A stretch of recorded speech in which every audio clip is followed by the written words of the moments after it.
కోదాడలో Rajesh lockup death కావచ్చు, మొన్నటికి మొన్న జరిగిన నగర్ కర్నూలులోని మల్లన్న స్వామి జాతరలో పసి కందు హత్యను చేస్తే ఎందుకు ఈ రాష్ట్ర ప్రభుత్వం పట్టించుకోవడం లేదు? ఎందుకు మరి అంత చిన్న చూపు చూస్తుంది?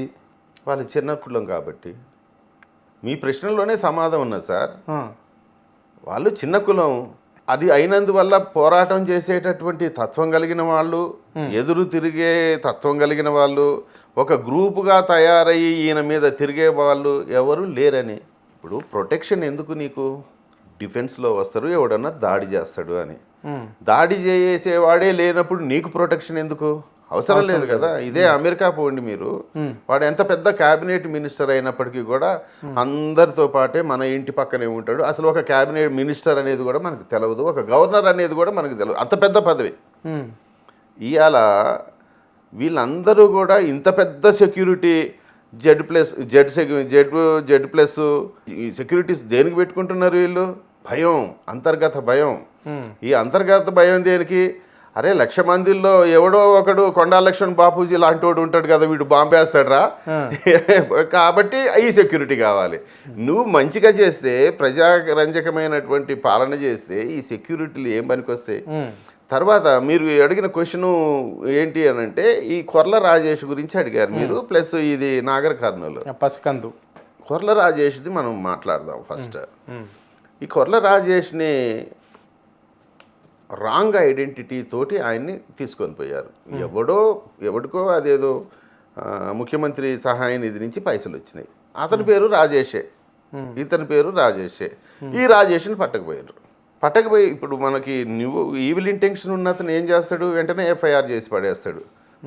అక్కడ చూడండి, నాగర్ కర్నూలు అసలు ఎఫ్ఐఆర్ఏ చేయలేదు, అప్లికేషనే తీసుకోలేదు. Try to understand me difference between them.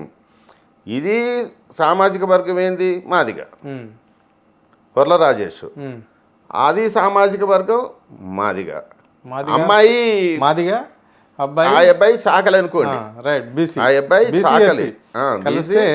ఇది కొర్ల రాజేష్ని వెంటనే తీసుకొని పోయి హడావుడిగా వాడిని పిచ్చి పిచ్చిగా కొట్టిన తర్వాత వాడు చస్తాడనే ఉద్దేశంతో వాడు నడవలేని పరిస్థితులలో మేజిస్ట్రేట్ దగ్గరికి పోయి హాజరుపరిచిన తర్వాత వాడిని జైలు పాలు చేసి, అది 100% కస్టోడియల్ డెత్.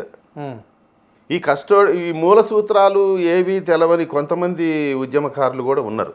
దాన్ని ఎక్కడ పెడితే పుటం, ఎక్కడ మండుద్ది, ఎక్కడ చిచ్చు పెడితే ఎక్కడ బాంబు పేలుతుంది అని అంటే అది అర్థం లేకుండా పాపం విశారదన్ గారు కూడా పాపం ఆయన మీద 3 రోజులు బ్రహ్మాండమైనటువంటి పోరాటం చేసిండు. అందులో నేను కూడా ఇన్వాల్వ్ అయినా, ఆ పోరాటంలో ఇన్వాల్వ్ కాలే. అరే మీకు బుద్ధుందా లేదారా, అసలు కస్టోడియల్ డెత్ అది అని ఉత్తమ్ కుమార్ రెడ్డి పిఐ చారి గారు అన్నారు. ఆయనకు ఫోన్ చేసిన, కోదాడ బాబు గారు అని ఉంటారు, సినిమా హాల్ బాబు అంటారు ఆయనకి ఫోన్ చేసిన. అరే 2 రోజులు బట్టి వాళ్ళందరూ అట్లా చేస్తుంటే మీకు సోయుందా? అసలు ఏమన్నా తలకాయ ఉందా? పొయ్యి కనీసం ఒక తహసీల్దార్లన్నా పంపి చర్చలకు తీసుకొని పోండా, లేకపోతే ఒక తహసీల్దార్ కాకపోతే ఒక డిఎస్పీను పోలీసు వాళ్ళను చర్చలకు పోండి అంటే వాడి మానాన్ని వాడే చేసుకుంటాడు పోతాడనా మీ ఉద్దేశం? ఇది ఎక్కడే డెమోక్రసీ అని గట్టిగా చెప్తే పోయినరు వాళ్ళు. కాబట్టి ఇది కస్టోడియల్ డెత్. చిలుకూరు ఎస్ఐని ఎవరైతే దానికి కారణమో, ఒక చిలుకూరే కాదు, చిలుకూరు, నడిగూడెము, తర్వాత ఇది కోదాడ సిఐలు, డిఎస్పీలు వాళ్ళందరూ శిక్షార్హమైన వాళ్ళే. వాళ్ళందరినీ లోపల కేసులు పడేసి సస్పెండ్ చేస్తే మాత్రమే ఈ యొక్క ప్రజాస్వామ్యంలో కొంతనైనా విలువ ఉన్నది అని అనుకుంటున్నాం. We are under the shade of the democracy, don't forget that. అదే రకంగా ఇక్కడ నాగర్ కర్నూలులో కొమ్మెర గ్రామం కదా, కొమ్మెర గ్రామంలో ఒక జాతర జరుగుతుంది. ఆ జాతరలో వీడియోస్ కూడా బయటపడ్డాయి. వాళ్ళ భర్తని కొబ్బరికాయల కొట్లో వేసి కొడుతుంటే 8 మంది రెడ్డి కమ్యూనిటీ వాళ్ళు, 8 మెంబర్స్ రెడ్డి కమ్యూనిటీ వాళ్ళు, ఇంక్లూడింగ్ సర్పంచ్ వాళ్ళకి బంధువులు కూడా, ఆ చిన్న పసికందునైనా చూసి నా మొగుడిని వదిలిపెట్టండి అయ్యా, చిన్న పసికందునైనా చూసి నా మొగుడిని వదిలిపెట్టండి అని ప్రాధేయపడుతూ వాళ్ళ కాళ్ళ దగ్గర పెట్టింది. ఎవతే నువ్వు అని పిచ్చి తిట్లు తిట్టుకుంటే కాలుతోటి తంతే చిన్నపిల్ల కిక్కుమన్నది. తర్వాత పాలు తాగలేదు, పాలు దాకా తెల్లారిపోయేది, హాస్పిటల్కి పోతే చనిపోయేది. ఉమ్. ఇక్కడ అధికారం ఏమి ఇవ్వాలి నీకు? సేవాభావం ఇవ్వాలి. దాని స్థానంలో నీకు ఏమొచ్చింది? మదం వచ్చింది. మదం అంటే తెలుసు కదా, బలుపు. అది శరీరానికి బలుపు కాదు, నీ బుద్ధికి, నీ జ్ఞానానికి, నీ మెదడుకి కూడా బలుపు వచ్చింది. ఈ బలుపుతోటి నువ్వు కన్ను మిన్ను కానకుండా అక్కడ ఎవరున్నారు, ఎంత చిన్న పాప ఉన్నది, చిన్నపిల్లగాడు ఉన్నాడా, అది చిన్న పసి కూన అనే జ్ఞానం లేకుండా పోయింది. మదము వచ్చినప్పుడు బుద్ధి నశిస్తుంది. మదము నశించినప్పుడు బుద్ధి అంటే జ్ఞానం నశిస్తుంది. అదే జరిగింది అక్కడ. ఇక్కడ శిక్షించాల్సింది ఎవరిని? ఇక్కడ శిక్షించాల్సింది ఎవరిని? 7 మందో రెడ్డి కులస్తుల్ని కాదు.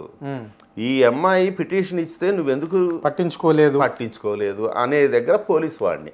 నెంబర్ 2, ఇంత యాజిటేషన్ చేస్తున్నా కూడా ఆ ఊరి రెడ్డి కులస్తులందరినీ రెచ్చగొట్టి, అదే రకంగా ఎక్కడైతే టెంట్ వేశారో ఆ చుట్టుపక్కల ఉన్న దుకాణాలను, వాళ్ళ యొక్క ఓనర్స్ని అందరినీ రెచ్చగొట్టి, వీళ్ళ మధ్య ఒక గ్రామీణ వాతావరణంలో ఒక ఘర్షణ వాతావరణాన్ని, అంటే ఈ బీసీలు ఎస్సీలు ఇద్దరు కలిసి వస్తారు అక్కడ, ఈ యొక్క అగ్రకులాల వాళ్ళిద్దరి మధ్య ఒక ఘర్షణ వాతావరణాన్ని కల్పించి లా అండ్ ఆర్డర్ ఫెయిల్యూర్ అయింది అనేది ఒక ముఖ చిత్రం చూపెట్టి 144 సెక్షన్ పెట్టడానికి కుట్ర జరిగింది అక్కడ. ఇది ఎవరు చేశారు? అది చెప్పండి. పోలీసులు. దాని అంటే ఎవరున్నారు మరి? రాజకీయం ఉంటుంది బ్రదర్. ఇంకా దాంట్లో ఇంకా క్వశ్చన్ ఎందుకు? వెంటనే రాజకీయ నాయకులు ఎంటర్ కావాలి. అమ్మా మేము చూస్తాం. రేవంత్ రెడ్డి అంత తీరిక లేకుండా ఉన్నాడా? చెప్పండి. మినిస్టర్ అంత తీరిక లేకుండా ఉన్నాడా? చెప్పండి. మరి ఎవరికి వాళ్ళు మీరు బిజీ అని అనుకుంటే మీరు మీ పాలన ఎందుకు, మీ ప్రభుత్వం ఎందుకు? అంత పెద్ద ఇన్సిడెంట్ రాష్ట్రం మొత్తం కూడా అగ్నిగుండమై మండుతున్నప్పుడు. కాబట్టి ఇక్కడ తప్పు చేసింది పోలీస్ వ్యవస్థ, ఇక్కడ తప్పు చేసింది రెవెన్యూ వ్యవస్థ, ఇక్కడ తప్పు చేసింది ఈ యొక్క మినిస్టీరియట్స్, అంటే ఈ యొక్క పార్లమెంటరీ వ్యవస్థ. ఈ 3 వ్యవస్థలు ఇన్వాల్వ్ అయినాయి అక్కడ. ఒక జ్యుడిషియరీ వ్యవస్థ ఇన్వాల్వ్ అవుతుంది. ఇంకా అవుతుంది అంటే ఇది వ్యవస్థ లోపం కదా. ఇప్పుడు జ్యుడిషియల్ వ్యవస్థ ఎంటర్ అవుతుందనిగా చెప్తున్నారు. అలాంటిది అయితే మినిమం ఆ పసికందు తల్లిదండ్రులకు ఇంతనన్న న్యాయం జరిగే ఆలోచనలా ఉన్నదా? నేనైతే విశ్వసించట్లేదు. న్యాయం జరుగుతుంది అనుకుంటున్నారా? నేను విశ్వసించట్లేదు న్యాయ వ్యవస్థను కూడా. అన్నీ పొల్యూట్ అయిపోయినాయి. పొల్యూషన్ వచ్చేసింది.